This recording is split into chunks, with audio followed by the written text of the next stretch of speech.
The Financial Planning South Africa podcast is intended for professional financial advisors. All discussion is limited to publicly available information and should not be interpreted as legal, professional, or financial advice.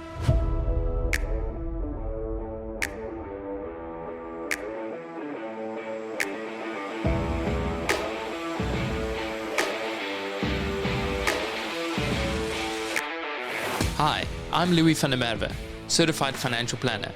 Join me every week where I get to have discussions with global leaders in the financial planning space to help you serve your clients better and run a more efficient financial planning practice. This is Financial Planners South Africa podcast. Portfolio Metrics is thrilled to bring you this podcast in support of our common passion for people and the evolution of wealth management. Our global business links precision investment management to expert financial advice through partnerships and technology. Portfolio Metrics is an authorized financial services provider. ComSpace is a revenue management solution developed specifically for independent financial advisors. It is a web-based application that tracks, allocates, and manages advisor revenue. The system seamlessly reads commission statements from financial institutions and can address any permutation of commission splits. ComSpace provides mind-blowing, out-the-box revenue business intelligence and analytics, along with super flexible reporting to effectively manage and grow your business. Welcome to another episode of Financial Planners South Africa. This will be the second one for the brand new year, and I'm really excited to have Carmen Venter with me. For those of you that haven't heard of Carmen Venter, I'm pretty sure there will be very few of you. Carmen is very vocal in our industry, has a string of qualifications, and if you ever want to know something, Carmen is the person to ask. She doesn't know, she'll find out. Carmen, thanks so much for making the time to join me today. Louis, thank you so much. Hello to everybody. Thank you for the invite. I really appreciate, especially speaking about a topic that is very, very a huge passion in my life, that is financial planning profession. So thank you so much. Appreciate. Before we started this conversation, you were, I think, lightly bragging about the sound of the ocean behind you and kind of where you're staying. Give us a little bit of a glimpse of where you are in South Africa and how you ended up where you are right now. I'm in what I call a little retirement village. It is Ramsgate. I think everybody knows the Waffle House. I'm about 5 kilometers away from the Waffle House, South Coast, and the house, I've been so blessed. The house is about 15 meters away from the actual beach. So it is a very, very different lifestyle. So Louis, I'm not going to tell you how many years I was in Joburg, but I spent my whole life in Johannesburg. And one day I woke up and I thought, is this where I want to live the rest of my life? It's city, I don't know. I was struggling to find any form of value in life. And I woke up one day and decided I'm going to bring my dog, and I have to live with my little doggy. I decided I'm going to bring my dog down to the coast and let's just have a little bit of a holiday. And something just said, sell your house, pack up and just move down. And everything happened in the space of 3 months. Sold the house in Johannesburg, packed up, pandemic hit. So that wasn't fun. Moved down to a new house, and gosh, I just wish I had done it much earlier in my life. But then perhaps it wouldn't have worked out so well. So yeah, sound of the ocean, sound of tree frogs, sound of birds. It's paradise. Total. It's wonderful how you had the courage to actually just follow that need and say, hey, I can create this life. And I think that's one of the wonderful pros within our industry, even if you're client facing or not. How did you set up kind of income streams to allow you to create this life? So, Louis, yes, I think I agree with you in that it's not something that many do because there is a huge fear factor. There were many times I had to breathe and calm down and know that this was the right move. So I did let all my clients know that I was going to make a move, and they have the option of me moving them to my ex-husband. He's also a financial planner. So then at least they have face to face, or they could stay with the most beautiful financial planner ever, but to understand that I would be doing things online.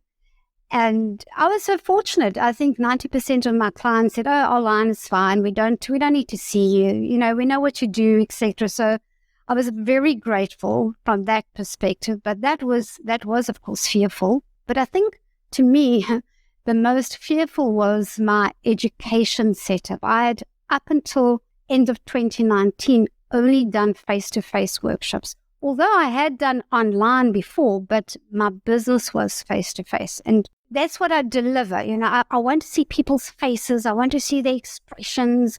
I want to be able to touch them and hug them and say, don't worry, you're going to make it.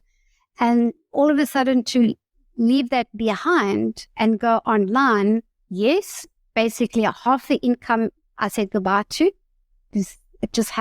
That had to happen. And I've had to sort of rebuild it here, and it's just working perfectly. I think maybe I'm one of the lucky ones that the pandemic hit. A lot of people don't enjoy the fact that the whole pandemic and the lockdowns that I was going, I'm feeling guilty because it's working for me. So I rebuilt the business pretty quickly online.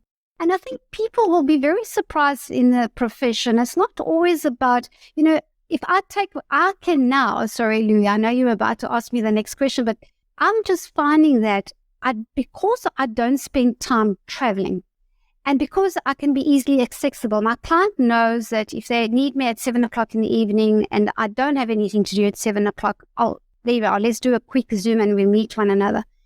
That time that I would be traveling, I can now give the client. I can find out everything about the client, whether they're crying, whether they're smiling, and they just so love that. And even if I switch off and I haven't spoken about products or financial planning, it's cool. I'm happy. The client's happy. I'm happy, and off we go. So let's not worry too much about the fear. Let's not focus there. Just always look at the end result. What it is we want to achieve. I think it's such a wonderful case study, where you've actually gone through something which we often plan for clients. I have this major life transition. I'm moving, I'm kind of changing my income. There's a lot of moving parts. And I think your brain naturally is very analytical. You have this kind of wealth of knowledge. How difficult did you find this process? Did you find that you have to plan out every single part of it? And, what was helpful for you thinking kind of through this process before it happened? If I have to say to you, Louis, I don't plan. Sorry, I really don't plan. I wake up, and my whole career's been like that. I mean, for clients, I plan, but for myself, I wake up and something says, oh, that is a brilliant idea. I think it's going to work well. It's going to fit a particular market. It's going to ultimately meet my objectives.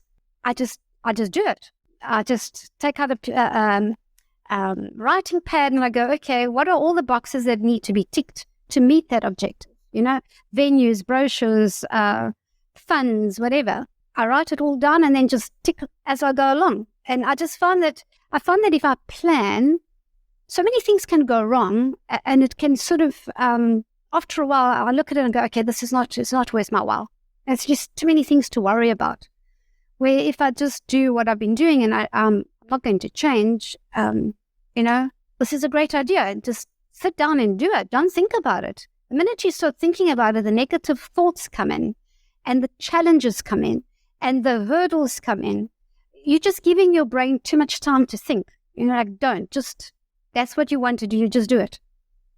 And that's the only thing I've been planning too much for clients. Like, should we be doing more things actively and getting them that momentum?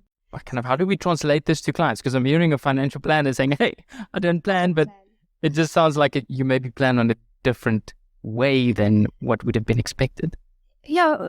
With my clients, I always say, you know what, we've got to think about tomorrow, but please let's live for today. I don't want to plan to a point where you feel that you cannot move. So it is, yes, let's look after retirement, but you know what? Let's have fun at the same time. And if the client picks up the phone and says, Carmen, I know that we've been planning for education, etc., but I need a little bit of money because I need to go on holiday now, or want to, whatever it is they want to do. It's not about, sorry, you can't do that. It's unfortunate you can't. To me, it's like, fine, let's take that bit of money, knowing that we have now allocated money somewhere else.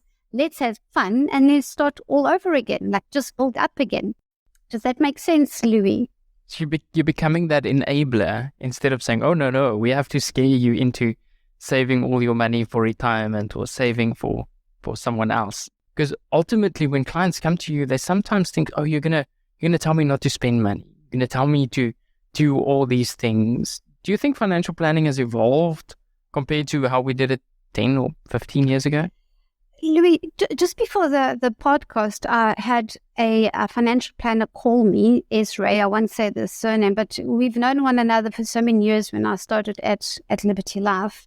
And we were just talking about, he eventually decided to leave the business because he just felt we weren't doing things right anymore. And we were talking about, well, what did we do in those days that we are not doing now? And we actually agreed that in the beginning, and I've been in this business now since, 30, 40 years. I can't even tell anymore. And we spent a lot of time with clients. We didn't have computers. We didn't have all these analyses. We just went to a client with our little rate books, etc., and we got to know our clients. Israel was saying that they never had a lapse, and Philip as well. I know them all from the Liberty days. He says, Carmen, in my 20, 30 years, I never had a lapse. The retention rate is what we concentrated on. That was our success. If someone had to say to you, well, I've written so many new business cases or whatever, those CPRs, those points are, I can't even recall what they are anymore. That's not what we would concentrate on. We would concentrate on what is your retention percentage? How many of your plans that you wrote 20 years ago are still with you? And to do that, you've got to develop a relationship with your client. And it's not about, we can't just go there with an analysis and say, look, you've got a shortfall here and a shortfall there, let's plug in life insurance. It's being with the client. I think we've sort of lost that. And with my clients, when I'm with them, I have not lost a client, unless, of course, from a death perspective. It's because that when I'm sitting with them, I do not talk about financial planning. I do not talk about life insurance. I don't talk about those things. I wait for the client to talk to me. Whatever the client has in his mind, I will address. Then I start hearing about, you know what, my daughter has not put a will together and she's just given birth to a baby. So now I make a mental note. I don't take out a pad, sadly. I make a mental note. Okay, that becomes a problem. I'm picking up all the shortcomings of my client's lifestyle objectives, etc., purely by conversing with them. That's all I'm doing. Then from that sort of conversation, the client starts telling you what his priorities are. That's what I find. The client tells me, Carmen, you know what? The will is very important. Please, can you help us? Is there someone you can refer us to? Sooner or later, I get the business. But what I've done is I've created a beautiful relationship with my client. I'm addressing what the client wants. And that's why they enjoy doing business with me, because it's not about the insurance. But to be honest, half of them don't even know which companies I place my business with. To them, it's like, Carmen, are you sending me so much? Am I getting so much cover? Yeah, they don't know which insurance company I'm going to. That's the relationship that we've developed. So I think our youngsters, the way I see them being taught, it's all about technical knowledge, completing an analysis, and selling as much as you can. I don't see any form of education that we are giving our young planners. And when I say young planners, I'm not necessarily talking age, but young planners in the profession. We are not giving them skills to deal with humans, to actually start a conversation with their clients and talk about everything else but, maybe saying financial planning is the wrong word, but about insurance, or about, you know what, when you die, this is going to happen. Am I making sense, Louis? Absolutely, Carmen, and I completely agree with you. Maybe we can use this opportunity to kind of dive a little bit into and create a sort of a masterclass of how should this be done. I mean, the one thing that comes up to me is, what kind of questions would you ask your clients to prompt these conversations? I think it's just listening. I don't have anything prepared, but then I am a slightly different person to the norm, because if I don't plan for myself, then, you know, when I go see a client, I don't actually have anything planned. So, and admittedly, not everybody can do what I do. I'm hoping they can, because, by the time I sell, it's probably 6-7 months down the line. But I know that I've got a client for life, because I'm not pushing him or her into anything. So I will sit and chat to them, and, I'll call in. So I will recall before I go to them. One thing I do is just go back to their file and look at what was our last conversation. What was he concerned about last time?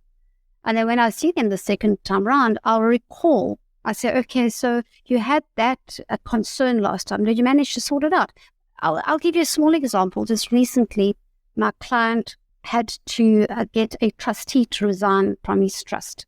So I referred him to attorneys, etc., to do that, and I haven't heard anything. So when I went to see him, that's the first thing I said, James, so did you manage to remove that trustee? And then they tell me about all the problems. They haven't removed the trustee. And I start talking about, the difficulties if you start any form of transactions in that trust without the other trustee being involved. Then he'll start, no, Carmen, I didn't realize that. And I'm like, please, can I see your trustee? He shows me the trustee. I start reading the provisions in the trustee. While I'm doing that, I'm starting to see a lot of opportunities. Okay. Then I write down those opportunities and say, well, client, were you aware of this? No, I didn't know. Well, this is the impact. So can you see that it's not being planned? I'm just taking the concerns he had last time, asking him about those concerns. Have they been addressed? Have they not been addressed? And because of the knowledge I have, I know then what documents to ask for, or which questions will lead me to business or to the next conversation. And I found, you must remember, Louis, when I started in the financial planning profession, which was at Liberty Life, which I love them to bits, not being biased, but there was a tick box. There was a framework. When you see a client, this is what you do, this is what you say. And please don't forget, by the time you finish seeing the client, you ask for 5 referrals, because you need to keep your business going. Make sure it doesn't exceed 45 minutes. This is the framework that, because I came in much later than everybody else, but this is the framework that we were expected to work in. And I lasted 2 years. I said, I can't do this. I don't like this profession. I don't want to do this anymore, because how can you work in a framework like that? And growing in this profession, falling in love with it, I just thought to myself, just be who I am. I must just be who I am. The client loves you, not all these airs and graces, and that's what I am all about. My clients just enjoy. I can't say my clients love me, because it sounds very egotistical, but they just enjoy my manner of presenting financial planning. It sounds like the quality of your interactions is in a manner where you are solving problems, or you're helping them to unpack their problems and fix that. And, the story that you're telling about getting into the insurance space, being really frustrated, considering your options, is one that I've heard many times on this podcast. I want to, however, talk you through kind of that step of when you made the decision to leave Liberty. What went through your thinking process there? Was it very similar to you moving house and saying, cool, I just need to take some action and take the leap of faith? Did you have something set up that you moved towards? So when I joined Liberty, I was actually in internal staff. I wasn't a financial planner at the time. So I've done some drastic steps in my lifetime now that I think about it. And for many years, one of the areas I was responsible for was to help clients, walk-in clients, to make sure that they were addressed, especially on the claim side. And there were so many women, there really were so many women who would come in there crying and needing help with not only a death claim, but not realizing what their husbands had been doing during their lifetime, the debt that they had created. There's just so many things that came to light when their husbands died. And that was so very dramatic for me, because I was going, I've got to help these women. So I left as an internal staff member, and then I became a financial planner. But there again, it was that, well, there was that fear. Of course, I'm leaving a salaried employment to go into commission, not knowing a thing about life insurance. I was internal. But the drive, this is the thing, is the drive to help people, the drive to be able to educate women. That's when I started education as well. I co-founded 21st Century Women with one of my attorney friends, and that was to help women understand financial planning, to understand business, how to establish whether husband's in debt or not, what their next steps is. So that is what pushed me into financial planning, was this traumatic events of these women. They were so lost. My heart just broke for them. So that's what made me move into financial planning. But then I was still with Liberty. And what made me go independent was, came a stage where Liberty said, look, you've got to only be a financial planner. You can't be a financial planner and a tax planner and heaven knows what else, because you are working under our logo. And I thought, okay, there's another framework. I can't work within frameworks. I need to be as free as possible. You're not fitting the mold, Carmen. You're breaking the system. That's what I do all the time. And there again, and this is what I say to financial planners, don't be afraid of your move. I gave up everything I earned with Liberty as an agent to move into my own space and build it up again. And here I am 30, 40 years later. So don't be afraid of breaking the mold. Don't be afraid of moving. You can build it up again. It's the passion that is important. It's the love for the client and not necessarily the love for the product or the love of the money. Sorry, I'm saying this, but we all do, of course, need finance. We need money, but it will follow. It will follow. If you follow your passion, it will follow. Concentrate on the client. I love that kind of reinvention and going out and actually doing it. I mean, one of the greatest compliments that I get is, you don't look like a financial planner. I'm like, oh, yes, beautiful. It's because probably you're not in a suit with a tie and, I left the tie behind a while ago. Is there not enough creativity in our profession, or people not living out these different ways of kind of expressing themselves as financial planners or as professionals? Or is it, you think it's frowned upon to do something like that? I think it's frowned upon. I think, and I'll talk about, look, I do something, I do different to financial planning in terms of the profession itself. So I'll sort of explain. So I've studied specialized kinesiology, which is all about holistic healing. And on the other side, I'm the financial planner in a very finance, money, there's no energy, there's no holistic healing over there. I find that we in the financial planning profession, there's an expectation. There's an expectation for you to always look your best. There's an expectation that no one knows your weaknesses. There's an expectation that you're always doing well. So concentrate on the material stuff. You've got to be tough. You just can't do that. You can't do that. You got to be who you are. I was told by someone many years back, when I started the education side, I was told, you will never tell anyone your areas of weaknesses. And I was going, well, I don't see that as a weakness. I just don't see it as an area that I'm passionate about, or that maybe my brain is not designed to go mathematical, let's just say. I found that strange. Why should I not tell people areas that are not my strength? Why must I hide that? But you see, that's what the profession expects. You have to be good at everything. Just don't let anyone know what you're not good at, because that's weakness. And this is how we are seen by our clients. Our clients do see us. That's why, Lou, you're saying that, you don't look like a financial planner. Our clients see this person that, probably doesn't have a smile. And if you do have a smile, it's not real. We need to change. We need to show our clients that we are human. And we've got our own dreams and our own likes and dislikes. And so, Luya, I do think, if I now look at the specialized kinesiology side, which is the more holistic, I'm like, it is so beautiful to go from financial planning during the week to kinesiology in the weekend, because it's like a totally different space. We are who we are. We talk about our disappointments. If you want to cry amongst 20 people, you cry. No one judges you. Two totally different worlds, and yet we're the same person. Carmen, I think what you're starting to touch on is kind of that the way you're showing up and how that's impacting your clients. And this is something Mary Martin talks about a lot. Just being there, being present and bringing your true self can already change a client relationship. What can we learn from the work that you're doing in this holistic healing and bringing that into the financial planning space? You're now mentioning, don't look like a soldier that's going to war with a mission to maybe sell a product.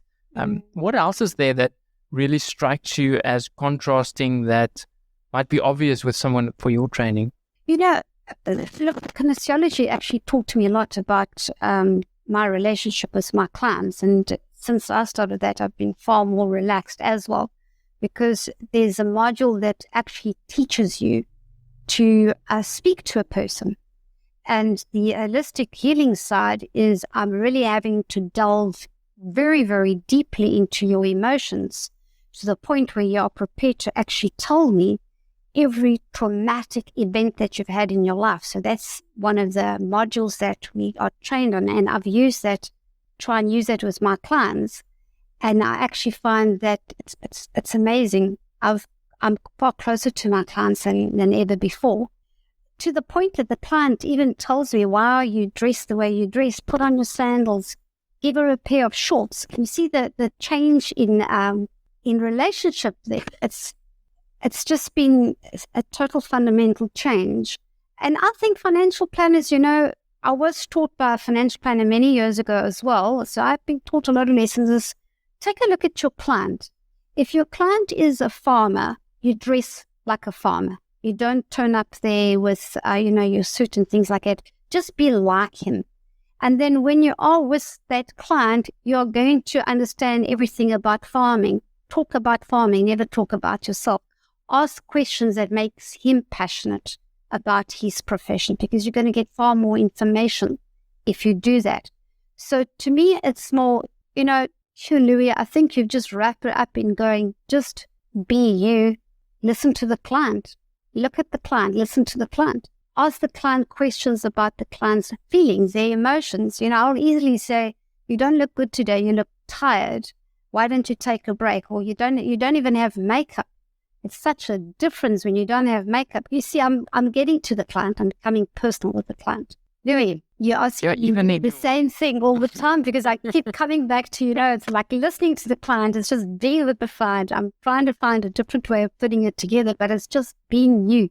It's being you. And as you just said that, kind of mirroring that person, if you're with this person dressed this kind of way, I think that might be part of the problem. We're almost ingrained or kind of trained to do whatever it is to, potentially close the sale, make that person feel better. But what you're saying is just show up the way you are. Don't disrespect the relationship, but actually be that authentic self. And if that maybe doesn't resonate with a client, well, there's many other financial planners and there's many other clients. How difficult has it been for you to maybe turn away from relationships that didn't work? Can you tell me a little bit about client relationships that didn't work out well? Maybe at the beginning, maybe in the middle, maybe in the end. Difficult question, because I can only recall of two that didn't work out well. One was a client who went out for dinner. I can't recall the whole thing, but she went out for dinner, came back at about 11 o'clock in the evening, sent me a message, which I only responded the next day. And she was very, very angry that I was not available for her at 11 o'clock to deal with whatever issue she had. I said to her, is that your expectation of me? She said, yes. I said, well, then we're going to have to terminate our relationship, because I'm not going to do that. That's totally disrespectful. And that was the end of that. The other one was actually a corporate client that was unhappy with me. They were a very, very small company, and I was doing everything that I felt I could, but one of the principal officers we just clashed from a personality perspective from day one. He didn't like me. So he was making it very difficult, but I was trying very hard. So this was at the beginning. I was trying very hard to be what the client expected me to be, and I wasn't getting it right. And then he just phoned me up one day and said, we don't want you as a financial planner anymore. It was a huge shock, because to me it was going, but I've really worked hard I've tried to be who you wanted me to be. And there you are, I still got fired. It was a shock, but it taught me that I can only be who I am. And it's as a result of that being fired by a client to me firing a client because she was asking me to be something or someone that I could not be. I couldn't. So those are the two only occasions that I think that we ended a relationship. All the others have just, been natural death. They've left the country. But otherwise, no, Louis, I haven't. It fits in so nicely, hey, with what we're talking about, showing up authentically, but also someone expecting something that you're not willing to give. Like, do you think we spend enough time talking about those expectations or maybe unsaid expectations? In the coaching world, they talk about contracting, saying, okay, these are the rules of engagement. It's not okay for us to send messages at 11 o'clock unless it's an emergency, or maybe it is. Maybe that's your role in your relationship. How have you crafted that and kind of solidified that? Or do you find that the clients that you're attracting now are people that just intuitively understand you because you show up more authentic? Louis, I'm so very, very fortunate. The clients are referred to me. I'm not looking for clients, which is always nice. So the clients are being referred to me by my clients. So yes, I'm finding that, it's the same sort of network that I'm sort of involved with. Okay, so if I have a client who loves who Carmen is and the work that Carmen does and the manner, then he's going to refer me to someone who obviously is going to enjoy the same form of relationship. So I'm very fortunate from that perspective. But you were saying something earlier on as you were asking me this question, and I wanted to answer, if you had to say to a financial planner who's been in this profession for a very long time and has built up a good book, I think that financial planner will be very comfortable to tell a client, this is the framework you're going to work within, i.e., I'm only available from 8 o'clock until 5 o'clock. Provide those limits.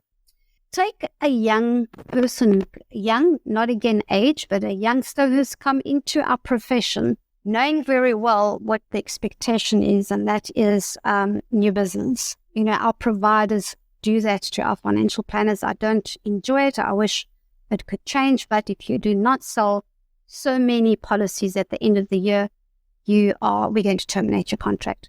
Now you tell that person who's trying very hard to build a client base and to retain the client base that you're going to tell your client, please don't call me at 11 o'clock at night. He's not going to do it. He's going to allow it, because if it means that I get that client and I can sell, then I'm going to meet my contract. And that becomes the problem, because we're setting those, the client starts expecting that. And you get to a point, the planner gets to a point where how do you now change it? You've dug yourself a hole and you can't get out of it, because you've got to keep those clients going, you've got to keep your contract going. And there's no one out there that comes in to teach them, one, not even to get into that space, because as they come in, we just throw them into courses about products and sell, and that's it. There's no one, well, I haven't come across anyone really who can walk that financial planner to the position that he should be in.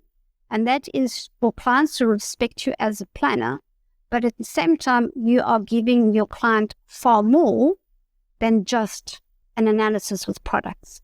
My heart really goes out to young financial planners. And yet, it is the most rewarding profession I've ever come across. There is nothing like seeing a client, just doing something for the client. The client's got a smile on their face. Just recently, I put a post on LinkedIn about a client that I'd seen so many years ago, but I had to help them create a debt. The case law was about, the article was about debt is not so bad. And I recall when I started this profession, if a financial planner had to get any client into debt, you're in big trouble. The plan is to get the client out of debt, not into debt. And a marriage counselor referred a couple to me I don't know why she did that, but she did. The couple were divorcing because of financial problems, not because they didn't have enough. They probably had a lot. And this is where Kim Potgieter would come in, because I picked up that she did not want to spend money. She wanted to hold on to all of the money.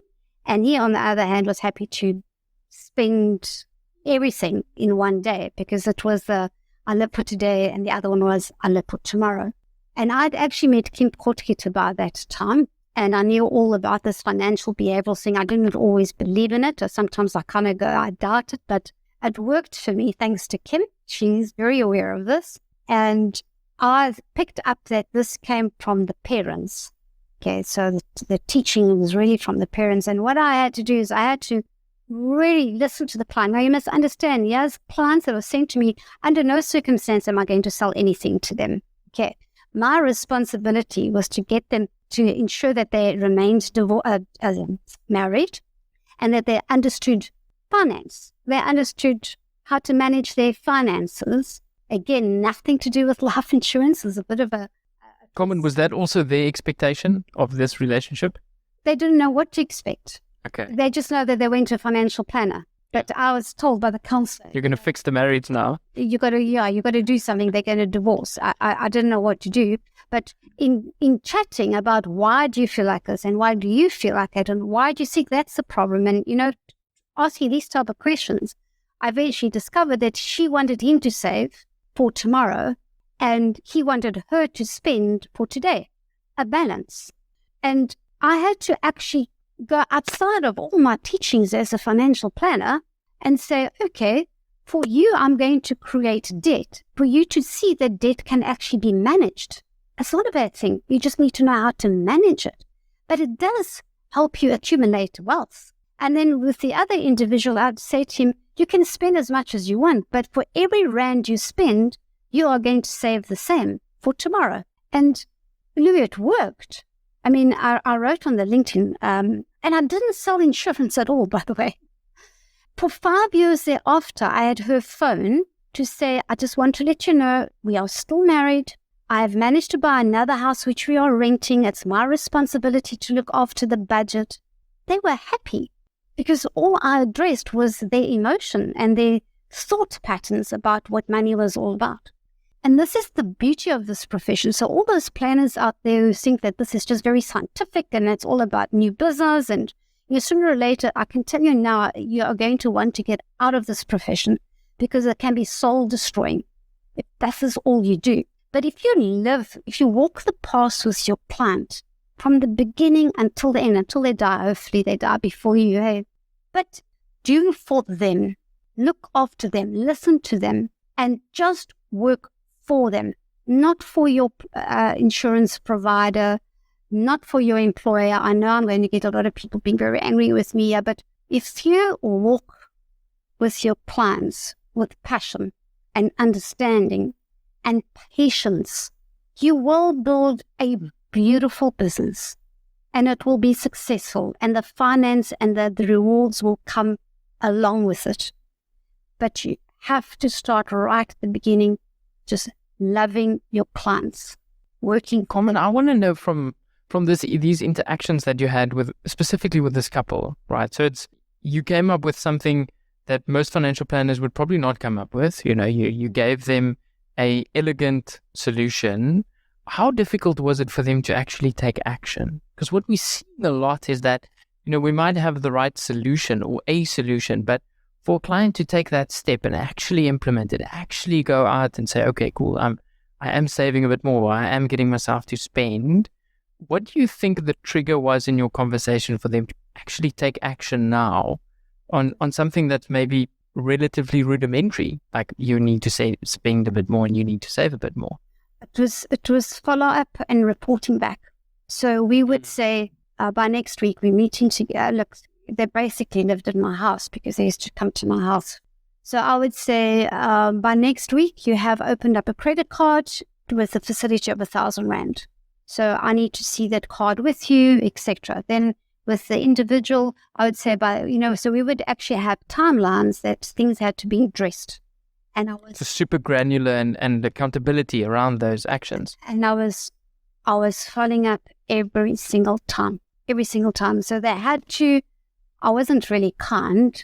They had to commit. Because I was saying to them, I'm committing my time. I'm finding ways to help you. I'm committed to this process. I want this to work, but you've got to be as committed. If you have a client who also wants those very same objectives, but you need to know what that objective is. That's the thing. It can't be yours. It's got to be theirs. But if the client wants to address that objective, or if they wanted to save their marriage, they will commit. They will work for it. But if you just say, okay, fine, look, we're going to have to save for education, but they don't really have that, okay, fine, I'm going to have to put a policy in place for education, sooner or later they're going to probably cash in that policy because they weren't really committed to it. So it's a very, very, that is perhaps the only time where I actually truly do plan. But I don't do it like, in 6 months' time. 6 months' time is not going to happen because that's too far away. It is next week we're going to see one another. In 2 weeks' time, we're going to see one another. So it is time-consuming, Louis. It is, but it's helped me be in the position I'm in at the moment. I mean, it's probably not too different from helping a student come up with a process to understand content, through the work that you do in Synergia. And it strikes me how similar it actually is, where you break down a complex or relatively complex situation into bite-sized, actionable steps, and you hold someone's hand through that process. Yes, most definitely. They've got to see the picture. I didn't actually realize how close it actually is, what I do in financial planning and what I do in education. But let's just take education. I had to study. I threw myself into studies many years before I started lecturing and had great difficulty. So I have to work very hard for every bit of knowledge that I have at the moment in my brain that I can remember. And I had to find ways to address that area of study that I wasn't very good at. I had to find ways to study and to remember. And I found that if I had to break everything down and have a little drawing, if I could, okay? So if it was a process, I would draw the process.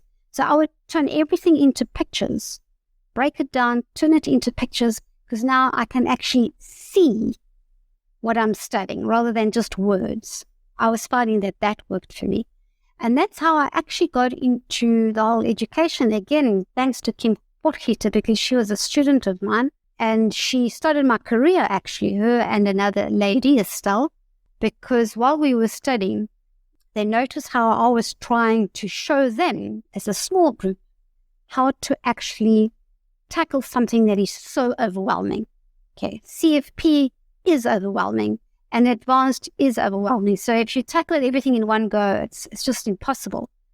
And it worked. It worked. And I started developing this huge career in education purely because I was assisting students to break it down into smaller components. Understand that component before you move on. If you don't understand it, don't move on because it's not going to work. So yes, quite right. It's very similar to what I do with my clients. Actually, I didn't realize that. Thank you so much, Louis. That I do. I take their life, everything they want to do in their life, and I do break it down little bit by little bit. This is what we can achieve in the next month, and this is what we can achieve a couple of months down the line, etc. So yes, and it's been successful. It's easier to see that from the outside. For me to make that observation, it's a lot easier than for you to come up with that observation. I guess we live in our own world so much that we can't see our own blind spots and we can't observe ourselves, or it's really difficult to do that. Yes, I hadn't noticed that before, actually, to be honest. I think it's because of the way I approach things. I just throw myself into it. It has to be done, find the best way of doing it, and just go out there and deliver it. That I haven't sat back and thought, am I following the very same patterns through to my clients and vice versa? But yeah, thank you, Louis. I've learned something new today. I'm really grateful to hear that. What's on the horizon for you? Is there anything you're working on or new challenges that you're taking up? Will it be expanding on the existing base? Yes, well, I'm going to be working with a fantastic gentleman who is very client-centric. And I'm sure I can mention his name here because he has put it on LinkedIn. So Becky Temba, I'm sure you know Becky Temba. He's just formed his own consultancy, Citra Consultancy. He worked at Momentum before. So I am busy with Momentum doing training for their up-and-coming graduates.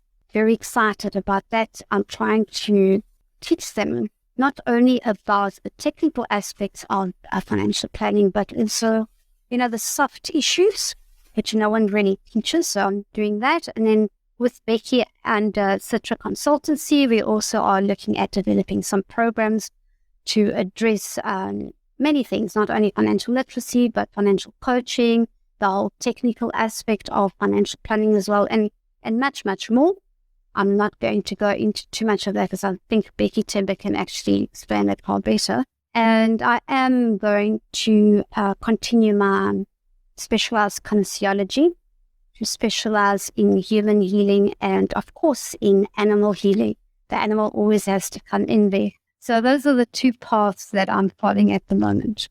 That is wonderful. Becky was a guest not too long ago on the show, and what a great gentleman. I'm sure it'll be a very successful venture.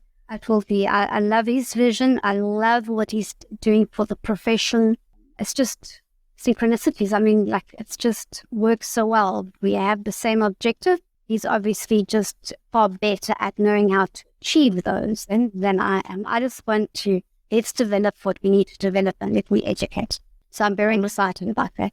Thank you so much for today's conversation. I think it's been a masterclass in listening to your clients, showing up authentically, breaking down those complex elements, and most of all, that accountability that we bring to the relationship and kind of creating action steps and taking that leap of faith. Thank you for showing up authentically to your clients and making a difference in their lives. Louis, thank you so much for the invite. I enjoyed it, really did. I've learned one or two things about myself as well today, so thank you so much for that. And financial planners, just have fun, enjoy what you are doing, and concentrate on the client. It's very, very rewarding. Thank you so much, Louis.